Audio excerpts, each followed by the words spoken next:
Folks, Scott here, and welcome back to another movie review, and I'm reviewing the sequel to the 1986 remake of The Fly, and this is The Fly 2. And by the way, this is a collector's edition that I have, and I actually have a 2-disc collector's edition on DVD as well for the first one, but I did show that I had the Blu-ray of the first one. There is a Blu-ray of this sequel, but it's region-free, and you can get it, but it's around $18, so I don't know if it's worth that much, but it's up to you. And this time, directing the film is Chris Walas, who actually did the special effects makeup for the first film. And he does a solid effort here. It's actually his directorial debut, and I think he did, like I said, a solid job of it. And it's not perfect, but he did the best of what he could. And we have the cast, we have Eric Stoltz playing the son of Jeff Goldblum, Martin Brundle. We have Daphne Zuniga playing his love interest, Beth Logan. Lee Richardson plays the main villain, Bartok. We see John Getz return as Stathis in a very minimal role. We have new other cast members like Frank Turner as Shepard the Doctor, and Anne Marie, forget what her last name is, plays one of the doctors, Janeway, as well. And then we have Gary Chalk, who's one of the security officers, Scorby.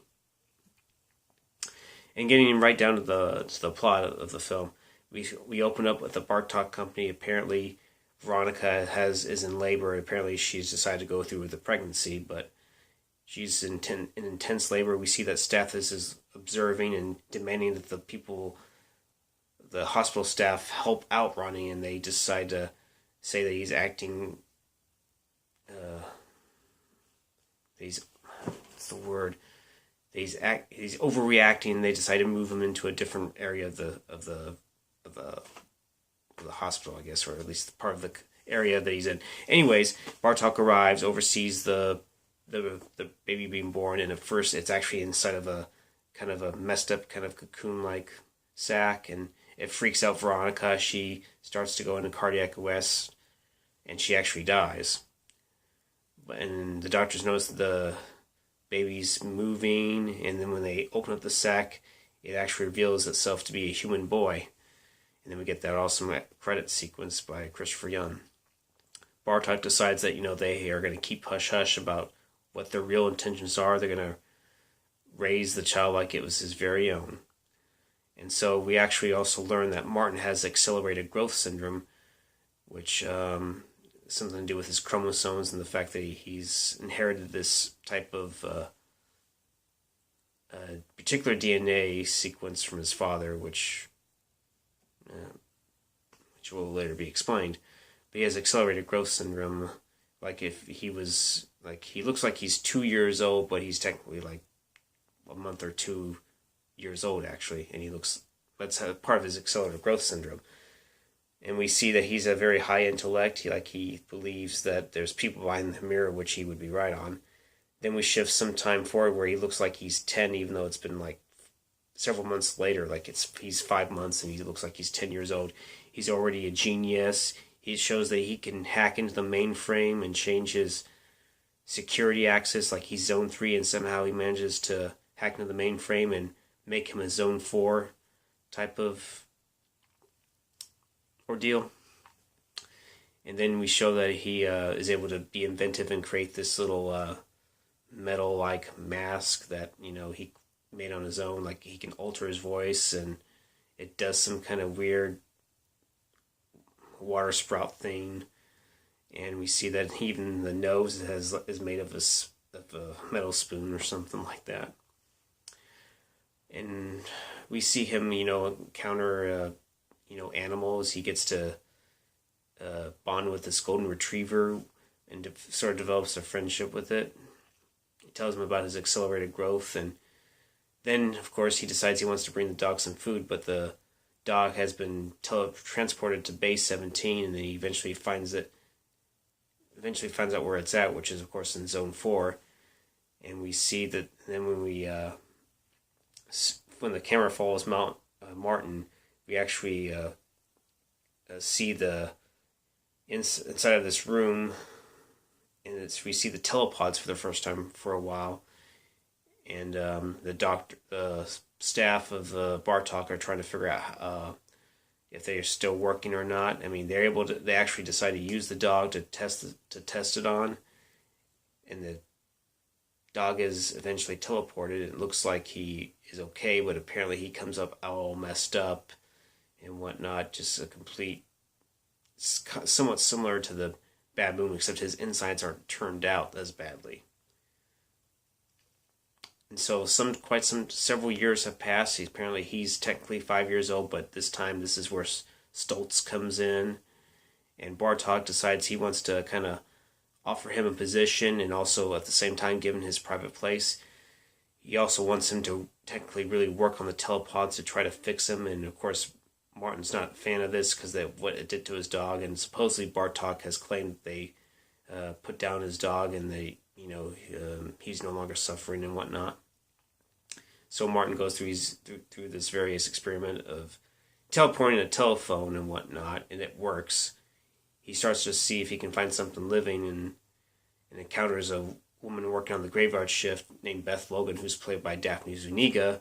They form a bond, and she has this cactus, and he teleports it, but this time it's unsuccessful, and it's like turned inside out. But sooner or later they get to know one another, and they start to become friends, and maybe a little more. They even have a little dinner by the telepod, and there's this country music playing, this country song, which it's alright, but I'm not a huge fan of it. But eventually, she invites him to this get-together. He's, a little shy and doesn't know how to interact with people. So he wanders off, and then he notices on this he observes from the top, from some kind of chamber, and and to his shock, the dog is still alive, all messed up, and eating this little combination of goop and food and whatnot. And he's really upset, and he pretty much loses it and leaves and takes out his anger on Beth, and eventually he actually encounters the dog again and actually puts him down, for good reason. It's a very moving and effective scene. Even in the score that's playing, it's really heightens the mood as sad, but it's used very effectively. Eventually him and Beth make up, and he actually ends up somehow fixing the telepods. I don't know how, but he does. He actually uses an example by teleporting a cat from one telepod to another, and this time it's successful. Don't know how. That's one of the minor problems I have with the film. And eventually him and Beth, sleep together, fall in love and whatnot. And earlier in the film, this little shot he was taking, Janeway, being kind of a bitch she was, left the needle in the skin, and he pulled it out, and somewhere around there he starts to mutate. Apparently his chromosome failure is imminent, and he starts to mutate. And he's trying to find a way to see if it's possible to replace his DNA. He can't remove it, but swap it out, and that's when he creates that gene swapping program. But it would require a sacrifice for that to happen, and he continuously gets worse, and he eventually learns that Beth is transferred because apparently someone videotaped him in bed, and he's in a fury right now trying to determine where this hidden camera is at, and eventually he does find it somewhere above the bedroom somehow, and he eventually tracks down the people that were watching him, and he finds out these archive footage, like you see Stathis, and then you see some of his parts of his early youth, and he eventually finds out what really happened to his father, or what was actually happening. He was mutating and becoming a creature, and then he learns of Bartok's true intentions to watch him become the ultimate form of life, that they can be controlled, and Martin refuses to go that route, and eventually escapes the company, allies himself with Beth to try to get out of there and find some way to find a cure for himself, or do something with his life. And he does encounter Stathis, but he's a reclusive drunk and not very much help, but he does say that there's a possibility that the cure is within the telepods, and he does offer the keys to his Jeep to help them go further. But eventually, at some point, Martin's mutation worsens, and in a point where he actually removes an eyeball of his, which is gross, but very cool and effective. And it takes a heavy toll on Beth, so she has to force herself to surrender them both to Bartok, and as they're the only ones that can do something about that. And over time, we see that he's encased in this little blackish cocoon. Don't know how you describe it, but it's very well designed. I'll say that. And supposedly he would hatch out of his cocoon in a week, but apparently he hatches out much sooner than that. And then eventually he's now fully transformed into the fly creature. And overall, I thought the design and what the creature was able to do was a significant improvement on the first one. And he starts going after the people that basically lied and betrayed him and wronged him pretty much. Like he kills Janeway, Shepard. He even tries to drag Shepard's body and uses his car to try to get into the Base 17 observation booth where Bartok is located and where the teleports are. And eventually he's able to get inside the observation booth where also Beth is held, and he kills one of the security guards. Earlier he actually killed another security guard outside of the booth by spraying acid on the guy's face, and it rips his own face off, and you see the skull. It's ooh, gross, but kind of effective and cool at the same time. But anyways, Martin breaks into the booth, kills one of the he throws the security guard actually, and then the elevator crushes his freaking head and skull, and there's a lot of good amount of gore and practical effects that still holds up very well. And we also see him engage in a little cat and mouse game with Scorby, who was kind of a dick to Martin earlier, but I won't go into that. He eventually wins by breaking his back and awkwardly, and then he eventually confronts Bartok, who by this time decides he's got nothing left to lose. He's going to kill Martin, mainly because he's already killed several people, mainly because he decided, you know what, it's not worth trying to keep him alive. But Martin kind of strategically overpowers Bartok and actually drags him to the computer where he actually plans on activating his gene swapping program, and it requires a password. Earlier, one of the doctors and assistants tried to access it, but it was the wrong password, and if he entered the password wrong again, the computer would be shut down and it would erase all the internal programming. And this time, now that he has Bartok, he gets him to enter the password, which is revealed to be Dad. And he drags Bartok into the telepod, and Beth is, of course, watching and observing, and Martin uses Bartok's arm to try to make the sign to get Beth to initiate the sequence so that he can trade genes with Bartok. And Beth is a little hesitant at first, but eventually complies and initiates the sequence, and as a result, they trade their genes, and eventually the first to come out is Bartok, and he's completely mutated at this point. And then they're all covered in this. I don't know what to call it, but it's covered in some kind of grotesque kind of, you know what. And eventually we see that Martin has been restored to being human, while Bartok has been restored to being this ugly creature that's somewhat human but also has some of the fly DNA. And now as a result, he has to live with that, and he gets into the similar chamber where the dog was at, and that's pretty much your ending. But at least for Martin, he gets a happy ending in the end. And so I thought that was good.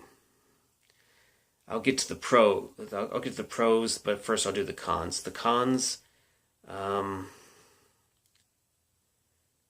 let's see the cons. Unfortunately, Daphne Zuniga and Eric Stoltz don't have really that much chemistry. I mean, it's okay for the most part, but it's not quite as great as it was with Goldblum and Davis. I mean, they were, not to mention they were a real life couple. In fact, that's what really added to the realism of their chemistry. Here, it's not well developed, and it's not quite as effective. But their acting's not bad, but it just didn't have the same effect as it did in the first film. Another thing that I think bothered me was how in the world was Martin able to fix the telepods? It's not really explained. I know that originally in one draft of the script, they actually do reveal why the telepods were failing. It's because Stathis actually took the storage disk out of the telepods somehow without knowing, and he held on to them. And then when Martin came by and stopped by, he actually gave Martin the storage disk and basically told him, you should definitely expose the evil of the Bartok company pretty much and find a way to cure yourself. That would have at least made a little more sense, because it's never explained why they were failing and how Martin got them back up to, in operational mode. So that's one thing. And what else was the con? I should know this. I felt like the budget was a little lower and the scenery seemed flat. I mean, it mainly takes place in the Bartok complex, but I felt like it doesn't really expand on its location enough. Just the budget is a little bit lower, I think, and it kind of shows. And that's another drawback. I felt like the budget was a little too low and didn't really use its budget to its, at least in the location, it just seemed cheap, and this, like I said, the cinematography was flat, so that's another thing. And I felt like Stathis really it's a missed opportunity for him. He didn't really seem to do a whole lot. He was wasted in this, and certainly deserved a little more, but that's my opinion. But I'll get to the pros. And the pros, I think all the actors, once again, they do a fine job. I mean, it's hard to follow up with... Eric Stoltz has a tough task, but I think he does very well. It's tough to follow up with Jeff Goldblum, who is really an accomplished actor and really owned the role and really did a really good job in the makeup. And I think Stoltz was able to hold his own in the makeup department as well, too. He's done this before in Mask, and I think him undergoing the prosthetics, I think he did the best of what he could, and it shows a different transformation of what he goes through. So I think acting wise and the fact that he wore that makeup, props to him. I think he did a solid job in that area. Zuniga is okay, just not quite as good as Gina Davis. Lee Richardson's actually good as the main villain who pretends like to be like a father to Martin, but he has sinister intentions of what he intends to do with Martin and what he wants to do to his company and whatnot. And Stathis does okay, but he's not in the film very much. He's only in the beginning, and then you see him in a videotape, and then you see him for like several minutes when Martin visits him. But the best thing about this was its practical effects and the fly creature itself. I think, honestly, the overall design, the fly creature, I think was better than the first film. It's not to say that the first film had a bad-looking fly creature. I just felt like it didn't do a whole lot. This time, the fly creature looked almost more like a fly, and it did a hell of a lot more. It actually moved, and we see it actually, pet a dog, and we actually see it spray acid on something. The fly creature did something. We actually see it go after the people that it wronged it, and we actually see it bend somebody's back awkwardly, and whenever Bartok was asking where he was at, it just tosses him like it's nothing. And then we actually see him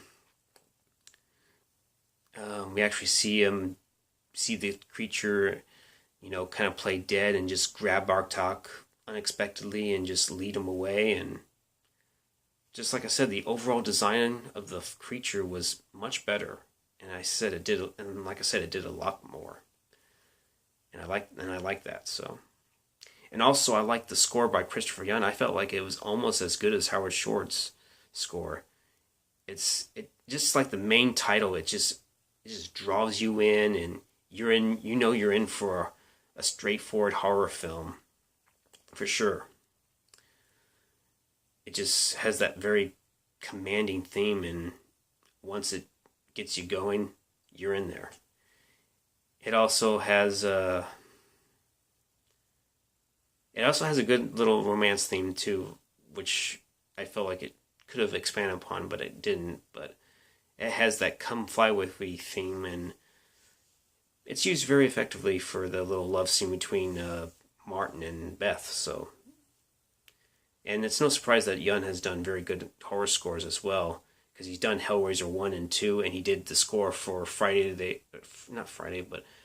Nightmare on Elm Street 2, Freddy's Revenge, and it was a good score as well. So I think Chris Young crafted a pretty well effective score, and it fit the film like a glove, and it worked very well.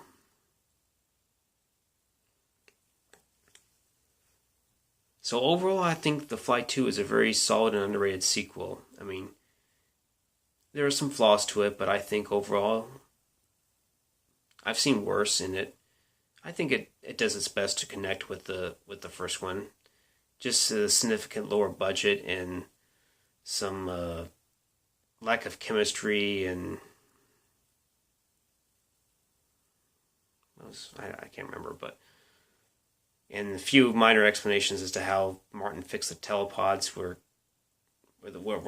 brought the film down, but the major player was the prosthetics, and the fact the fly creature did a heck of a lot more is what really made it stand out. And I think if you haven't seen the sequel, give it a watch, give it a look. I think it's well deserved, and it's not perfect, but it's well worth the price. Not to mention, strangely enough, Wayless has claimed that it actually saved a theater in Germany when it was going out of business. It actually helped it, so props to The Fly 2 on that. And I think overall, for 30 years later, I think the effects still look pretty good. And for a first-time director, Wayless did a solid job. He only did one more film after this, and it was called The Vagrant. And it was an alright film, but I think The Fly 2 was definitely his best directorial effort right there. So, there you go. Well, I'm going to end it right here, and I'm going to be doing reviews of Bill and Ted, and Bill and Ted's Excellent Adventure and Bill and Ted's Bogus Journey. So, be on the lookout for those, folks. Alright, I'm going to end it right here. I will see you in another video. Later.